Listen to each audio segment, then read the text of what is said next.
hay muchas cosas que tenemos que ir purificando en nuestro lenguaje. Por ejemplo, se habla mucho dentro de los grupos que son afines con la iniciación.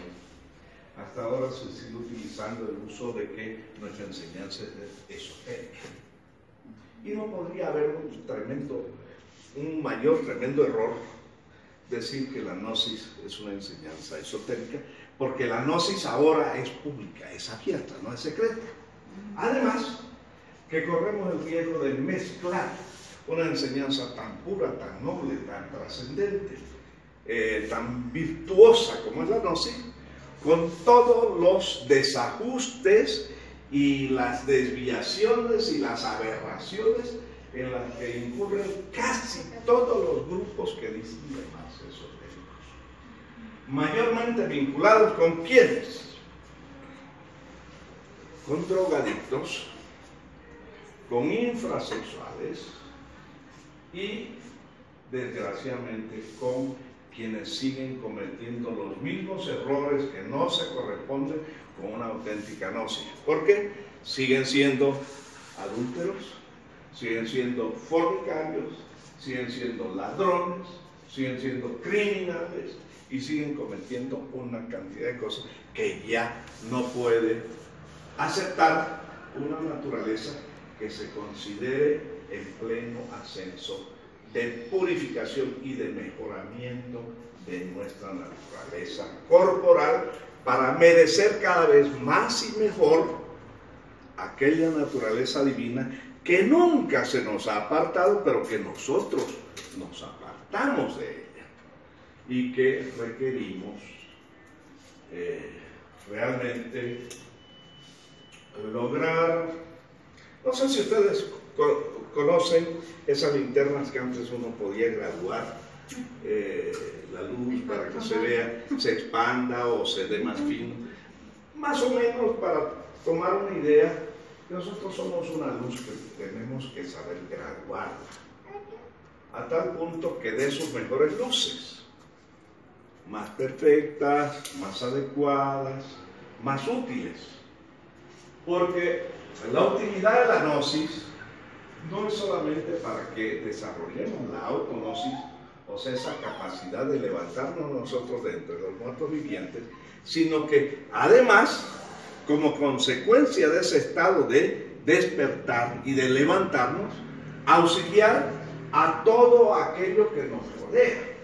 Y no solamente en el aspecto meramente humano, sino que también debemos de tener conmiseración y debemos tener conciencia respecto a nuestra responsabilidad con los demás seres de la naturaleza. Porque, si ustedes recuerdan bien, al menos cuando yo estudié en los primeros niveles de educación formal, y vamos a decir formal porque así es la cosa, se enseñaba que había una química orgánica y una química inorgánica. Se decía que la química orgánica era la que estudiaba pues, los cuerpos vivos, y la química inorgánica la que estudiaba los cuerpos muertos. Y no hay más craso error que aquella, porque no existe un solo cuerpo muerto. Porque aún los fósiles en los que hemos convertido este sillón, esta pizarra, este papel, estas paredes, estos focos, todos contienen partículas de una esencia viva, aunque la hemos transformado para tenerlos aparentemente en formas muertas, ¿no? Pero, por ejemplo, todo está vibrando. Y nada más claro, por ejemplo, que demostrar esto, que cuando nosotros llevamos al fuego un mueble o algo que ya está muerto, aparentemente, veamos cómo crepita el fuego, ¿verdad? Y eso es entonces que está en la forma viviente ahí. Entonces, y esa es la manera también como podemos entender el famoso INRI de la cruz de Jesús, donde el maestro Samael tan claramente nos hace ver que además de Jesús Nazareno Rex Judeus, fundamentalmente signis natura renovatur integra, ¿Qué quiere decir?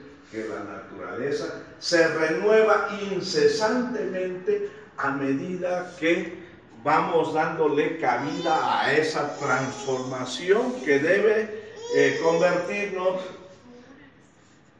de materia en espíritu, de formas meramente humanas en formas divinas, porque no hay un solo ser, sea humano o vegetal o animal o mineral o angélico o infrahumano, que no tenga las partículas divinas viviendo dentro de su propia naturaleza. Y eso es lo que debemos hacer que aflore. Y por eso es importante el desarrollo de las runas vivas, las runas vivientes, para saber que las runas son una dinámica que mayormente se manifiesta. Si ustedes la ven, parecen unas simples letras que mayormente son solitarias, pero mayormente, casi todas, tienen una inclusión de dos polaridades, ¿no? Que eso está simbolizando siempre la fusión del hombre y de la mujer, del fuego y del agua, del humano y de lo divino. Y naturalmente, en la sabia comprensión de esa fusión, que es el verdadero simbolismo de la cruz, que es que nosotros podemos hacer vibrar los tatuas, o sea, la fuerza vibratoria de los elementos, para que podamos transformar nuestra genética, hoy muy desmejorada, a una genética de orden superior.